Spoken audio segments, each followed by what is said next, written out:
हरे कृष्ण कृष्ण कृष्ण हरे हरे, हरे राम राम राम हरे हरे।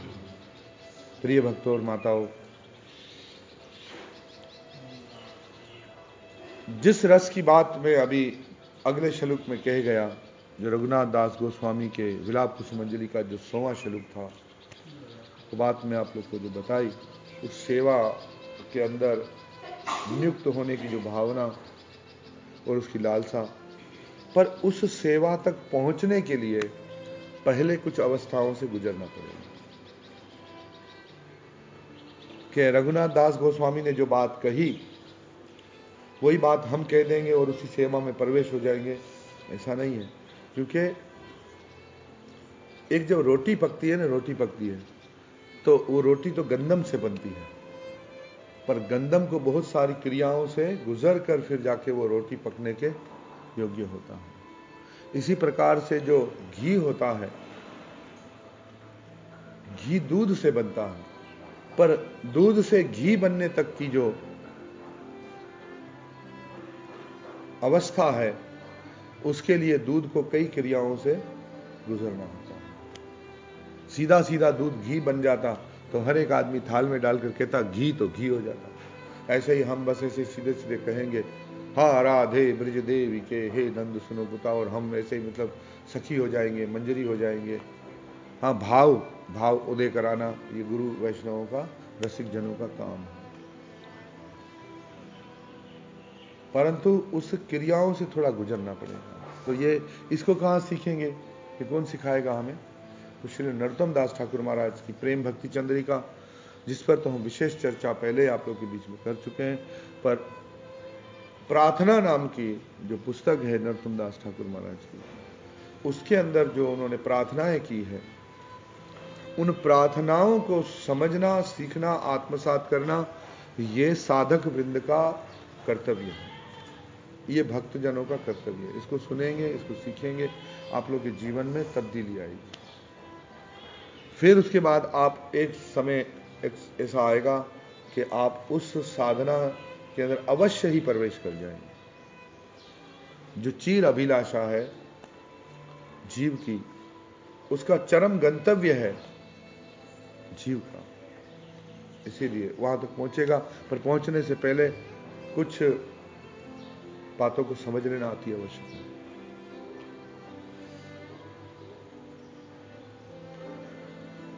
तो उसकी पात्रता को बनाने के लिए क्या है, पात्रता को बनाने के लिए जो है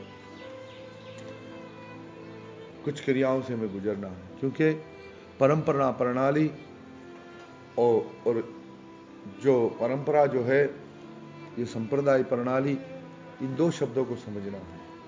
परंपरा का अर्थ क्या होता है कि जो शुरुआत से जैसा चला आ रहा है वैसे ही। लोग बोलते हैं हमारे बाप दादाओं की क्या है, परंपरा है। इसका मतलब जो बाप दादा करते आए हैं वही हम कर रहे हैं, तो मतलब ये परंपरा है। ऐसे ही परंपरा का मतलब है जैसा हमारे ऊपर से ठाकुर जी ने बताया है, ऐसा ही चलते चलते जो उपदेश है, मतलब वही, उसमें कोई मिलावट नहीं। जब मिलावट नहीं होती है तो ये होती है प्रमाणित परंपरा। और संप्रदाय का अर्थ क्या है, जो हमें मिला है उसे झूका दो, दूसरे को प्रदान करना। क्या है, जो आपको मिला है वो वैसे का वैसा संप्रदाय है। जैसे संप्रदाय समान रूप से, दाय मतलब देना, सम मतलब समान रूप से, दाय मतलब क्या है, देना। और एक गुरु अपने सभी शिष्यों को समान रूप से ही देता है, पर लेने वाला क्या लेता है, वो लेने वाले के ऊपर क्या है। गुरु सबको कैसे देता है, समान रूप से देता है, और लेने वाला अब किस भाव से लेता है, उसको सही प्रकार समझता नहीं समझता है, पात्रता बनाता है नहीं बनाता है, वो थोड़ी जिम्मेदारी उसकी भी है।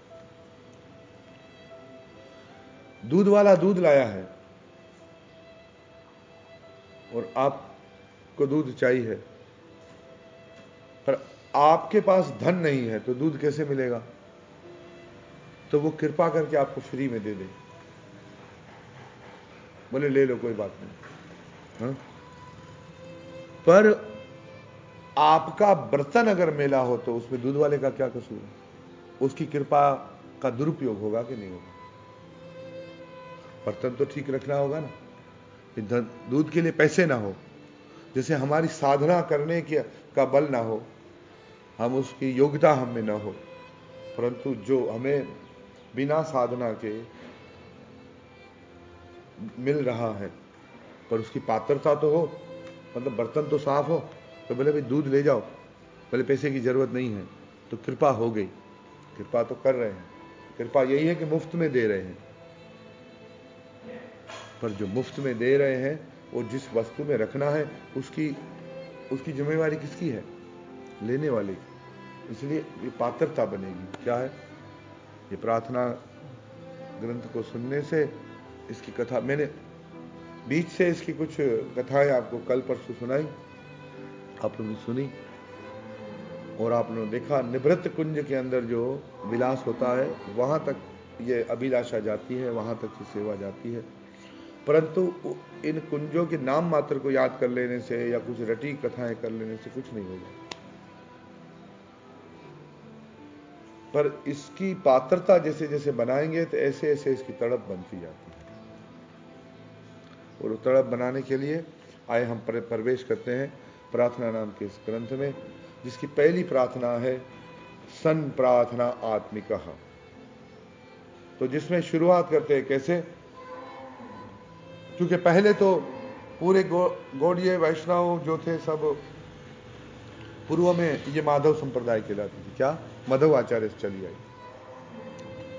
क्योंकि व्यास जी ने माधव आचार्य को जो भागवत प्रदान किया, उनकी शिक्षा प्रदान की, पर सभी विष्णु पूजा करते आए हैं। ऊपर से ब्रह्मा से लेकर के ऐसे घूमते घूमते घूमते घूमते ब्रह्मा को बताया भगवान ने रहस्य, अपनी वंशी की धुनी से उनको दीक्षित भी किया, महामंत्र भी उनको प्रदान किया, पर वहां से जो परंपरा चली तो आगे चल के ये विष्णु भक्ति में परंपरा हो गई। और विष्णु भक्ति में विधि भक्ति प्रधान है और ईश्वरीय भक्ति प्रधान है। फिर वही भगवान श्री कृष्ण नंद नंदन श्री कृष्ण जो है वो राधा भाव को लेकर के, मतलब राधा और कृष्ण एक होकर के ही, मतलब अंग कांति क्या, वो राधा कृष्ण मिलित तनु, राधा और कृष्ण मिलकर जब गौरांग रूप में प्रकट हुए, तब उन्होंने यह जो है राग अनुगा भजन प्रणाली मंजरी भाव उपासना और ब्रज रस प्रेम का विस्तार किया भक्तों में। तब जो है नरोत्तम दास ठाकुर महाराज दूसरी पीढ़ी में आए हैं, चैतन्य महाप्रभु की पीढ़ी के बाद की पीढ़ी में है। तो वे अभी चैतन्य महाप्रभु को इतना मतलब देख नहीं पाए, उनके साथ रह नहीं पाए, उनका दर्शन नहीं कर पाए, और महाप्रभु के तो दीवाने थे। पर अभी क्या होता है कि जिसको देखा नहीं किया नहीं, पर क्या है भाव इतना तीव्र हो गया, तो कहते गौरांग बोली ते हई में पुलक शरीर हरि हरि बोली ते नयन बेबेनीरा।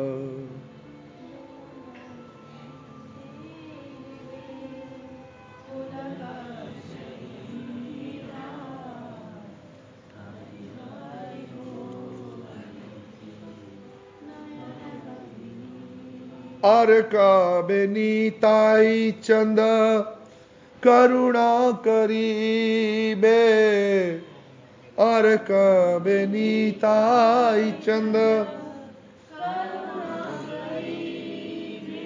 संसार वासना मोरा कबे तू छहीबे, संसार वासना मोरा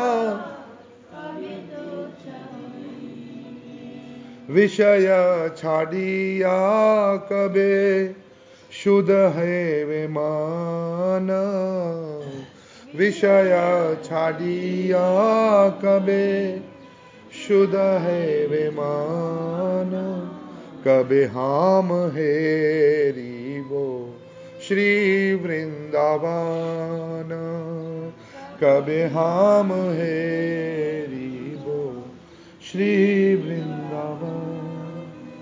रूप रघुनाथ।